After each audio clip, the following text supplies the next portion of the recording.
Troisième, quatrième et cinquième partie de ce conte qui s'appelle le Pont d'hiver. Ça s'appelle la désertion. Le soir venu, toutes les 13 sirènes en queue leu, et leur queue était magnifique, arrivèrent sur le lieu du chantier pendant que les ouvriers étaient en train de ranger leurs affaires. Elles se mirent à chanter et à coiffer leurs belles chevelures qui brillaient magnifiquement au clair de lune. Les ouvriers ont laissé tomber pelles et pioches et se sont approchés. « Montez sur notre dos, on va se promener. » Aucun ne s'est fait prier et les 13, plus un colosse pour la mère supérieure, se mirent en route et tout le monde semblait heureux. Les sirènes chantaient, les hommes sifflaient et l'air sentait bon la liberté. « Où nous emmenez-nous » demanda le grand gaillard. « Patience, tu le sauras bientôt, car nous arrivons. » Au détour d'une boucle de Vidourle, ils virent une belle plage de sable fin, et ils accostèrent. Tout le monde descendit de sa monture, et la mère supérieure se présenta. « Bienvenue dans votre nouveau monde, messieurs. Mettez-vous à l'aise. Vos habits sont à présent superflus. Regardez-nous, nous n'en portons pas. » En moins d'une minute, ils furent tous nus, et les sirènes leur apportèrent du bon vin et des mets délicieux. Ils burent de bon cœur et se rassasièrent. Il y avait bien longtemps qu'ils n'avaient pas connu pareil festin. Les chants continuaient et les blagues fusaient. « Tu la connais celle-là ?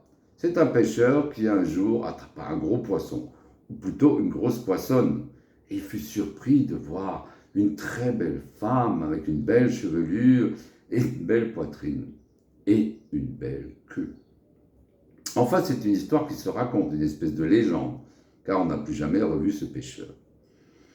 À ces mots, leurs paupières lourdes se fermèrent, et très vite, tout le monde dormait à poings fermés.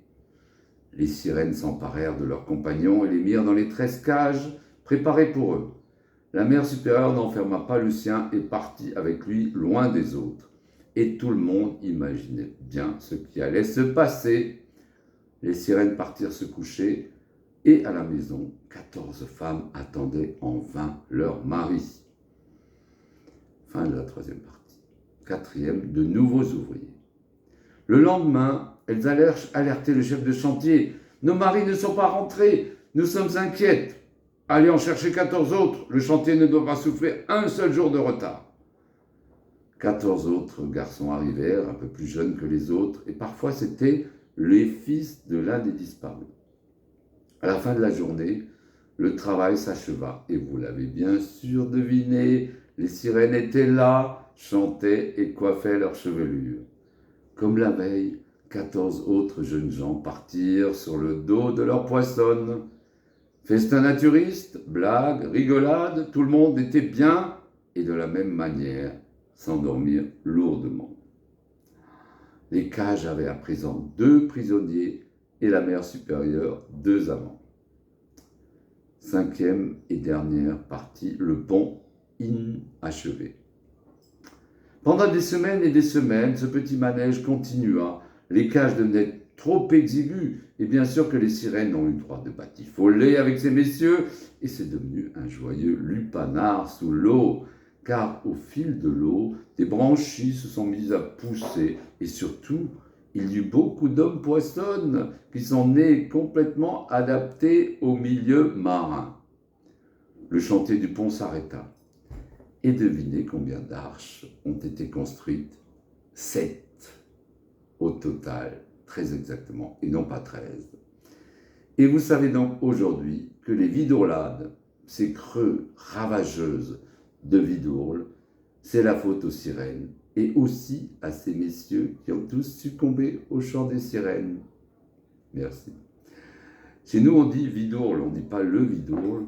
On personnifie cette rivière qui est tellement connue ici, parce que les crues, effectivement, la dernière remonte à 2012, sont extrêmement importantes. Hein. Le pont d'hiver est sous l'eau, et donc ça veut dire que la vieille ville, la ville moyenâgeuse, est effectivement complètement comment dirais-je, sous l'eau, tout simplement. Voilà, bah écoutez, j'espère que ça vous a plu. Moi, je me suis amusé avec ça. Derrière, quand même, n'oubliez pas ce tableau C'est un tableau de Svetlana Manen, qui est une grande artiste qui a vécu à la Villa Médicis, qui a été formée à la Villa Médicis. Et ce tableau m'a été offert par un ami qui s'appelle Michael Manen, qui est le fils de Svetlana. C'est un tableau de maître. C'est magnifique. Ça s'appelle La pêche à l'amparo. Regardez le ciel, regardez l'eau, regardez les silhouettes de... Je vous souhaite une belle journée. Bisous, bisous. Ciao, ciao.